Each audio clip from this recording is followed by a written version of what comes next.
முத்தநாதன் என்று சொல்லக்கூடிய ஒரு மன்னன் வந்து என்ன பண்ணா, நிறைய முறை போர் பண்ணி தோல்வியே வந்துட்டு இருக்கு, இவரை ஜெயிக்கவே முடியல.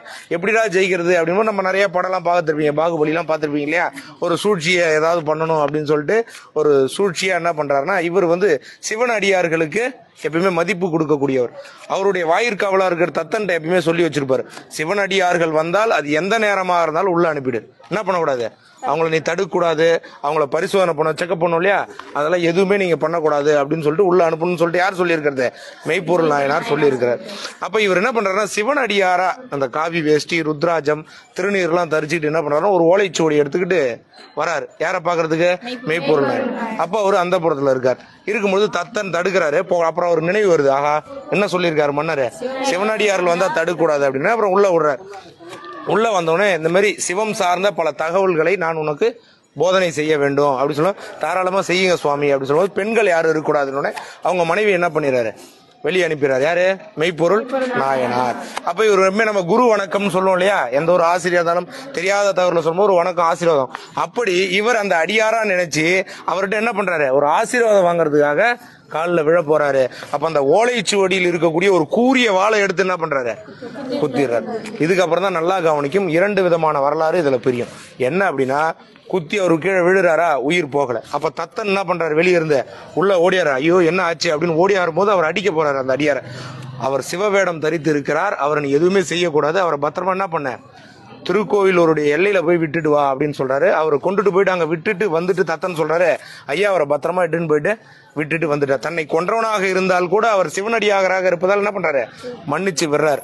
அதனால அது ஒண்ணு. இன்னொன்னு எப்படி சொல்லலாம் அப்படின்னா, அவர் என்ன பண்றாரு, விடுறாரா மன்னரு, விழுந்த உடனே இவர் அடிக்க வந்தோடனே இவருக்கு ஒரு பயம் வந்துருது. அப்ப மெய்ப்பொருள் நாயனார் வந்து கேட்கறாரு, ஏன் அப்படி பண்ண அப்படின்னு சொல்லும்போது, எனக்கு வேற வழி தெரியல, அதனால சூழ்ச்சியால பண்ணிட்டேன். ஆனா நான் பண்ணது என்னது, தப்புதான். உங்களை கொன்று விட்டு இந்த திருக்கோயிலூர் நகரத்தை தாண்டி என்னால என்ன பண்ண முடியாது, வெளியே சென்று விட முடியாது, என்னை பத்திரமா வெளியே கொண்டு போய் விட்டுருங்கன்னு யாரு கேக்குறது, அந்த முத்தநாதன் கேக்குறாரு, என்ன மன்னிச்சிருங்கன்னு சொல்றாரா. அப்ப மெய்ப்பொருள் நாயனார் சொல்றாரு, பொய்யாக என்னை கொல்ல வேண்டும் என்று ஒருத்தன் பொய்யா ஒரு காவி வேஷ்டி அணிந்து, பொய்யாக ருத்ராஜம் அணிந்து, பொய்யாக திருநீர் பூசி வந்த இவனே என்னை கொன்ற இந்த நேரத்தில் என்ன பண்றான், மனம் திருந்தி மன்னிப்பு கேட்கிறான். அப்ப பொய்யாக சிவனடியாராக வேடம் பூண்டாலே மனம் மாறி நல்ல குணம் கொண்ட மனிதனாக மாறக்கூடிய இயல்பு இருக்கு. அப்ப நம்ம மெய்யாகவே நாம வந்து சிவனடியாராகவும் சிவனை சார்ந்தும் சிவனை தொழுது வாழ்ந்தா நம்ம வாழ்க்கை எப்படிலாம் மாறும் அப்படின்றது அந்த இடத்துல சொல்லிட்டு தத்தன்ட்ட சொல்றாரு, அவரை பத்திரமாக கொண்டு சென்று திருக்கோயிலுடைய எல்லையில் விட்டு வந்து சொல்லுன்றாரு. அதே மாதிரி போய் அவர் விட்டுட்டு வந்து மெய்ப்பொருள் நாயனார்ட்ட சொல்றாரு, ஐயா அவரை நான் பத்திரமா விட்டுட்டு வந்துட்டேன் அப்படி என்ற அந்த செய்தி, அவர் பத்திரமாக சென்று விட்டார் என்ற செய்தி கேட்டவுடன் தான் இவருடைய உயிர் என்ன பண்ணுது, பிரியுது. அப்ப சிவனடியாராக இருப்பவர்கள் எல்லோருமே மெய்யை சார்ந்தவர்கள்.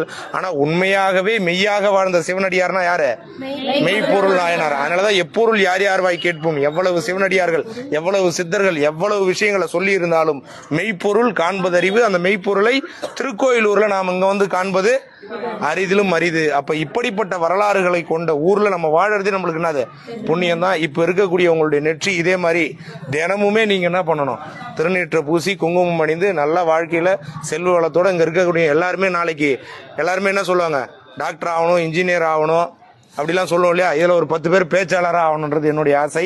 ஏன்னா அந்த பேச்சு வந்து உலகத்துல பல மாற்றத்தை கொடுக்கக்கூடியதா இருக்கும். நல்ல பேச்சாளராகவும் மிகப்பெரிய அளவில் நீங்களாம் வரணும் அப்படின்ட்டு வீரட்டேஸ்வர பெருமானுடைய அருளாலும் மெய்ப்பொருள் நாயனாருடைய அருளாலும் உங்களுடைய ஐயாவுடைய வழிகாட்டுதல கண்டிப்பா மிகப்பெரிய ஆளா வருவீங்க. நன்றி நன்றி நன்றி நன்றி. உள்ள பலருக்கு தெரியும்.